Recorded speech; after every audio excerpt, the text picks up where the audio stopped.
January 1st, it eliminated a basic skills test that teachers would have to pass to become certified to teach, and an investigation conducted by Parents Defending Education revealing where $100 million of your tax dollars went that was supposed to address school violence. Joining us now is Erica Zanzi, the Director of Outreach for Parents Defending Education. Erica, thank you so much for joining us.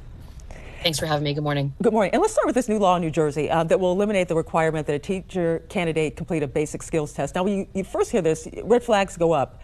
But what are your thoughts on this? Is this the right move at this point? I don't think it is. I mean, this is part of a trend. New Jersey is doing what New York has already done. It's important to know that the teachers union, specifically in this case, the NEA, pushed really hard for this. And I'm a former member of the NEA in two states, and generally whatever they push for tends to be something that's not particularly good for students.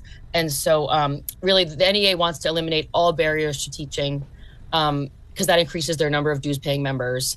And when that's your mission, student learning and quality control really aren't priorities at all. So that's a concern for sure. And I would also just say, having taken one of these tests, I think back in 1998, these are basic skills tests. I was going to ask you, what is on these? Because it says basic, and I'm just thinking of basic. What are we talking about here?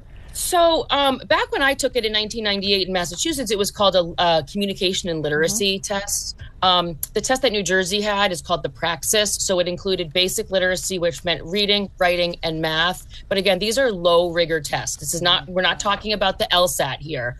And so the fact that the failure rates on these tests have been so high for so long, that is a problem. But that's really an indictment of not only the education system that these aspiring teachers are coming out of, but the colleges of education that give them a degree, even though they're not remotely qualified. They can't even pass, these basic minimum requirement tests, because the colleges of education get paid whether or not these graduates of theirs end up being able to get over these hurdles. So, but I think teacher shortages are real in some subjects. That is true. But eliminating the test requirement, in my opinion, does not bode well for students that are still, trying to recover from massive learning losses during the pandemic. You got that right. Let's talk about your investigation that Parents Defending Education did. You just released this investigation revealing that something like $100 million the DOJ spent for DEI grants under programs that were intended to be used to address school violence. So what happened to this money? Okay, so after we found over $1 billion in grants coming out of the DOE, the Department of Education, we decided to look to the Department of Justice as well, and we're quickly able to find $100 million there. Now, what the grants were for, and I'm going to use quotes here, this is the exact language, to increase school safety by implementing solutions that will improve school climate. Okay.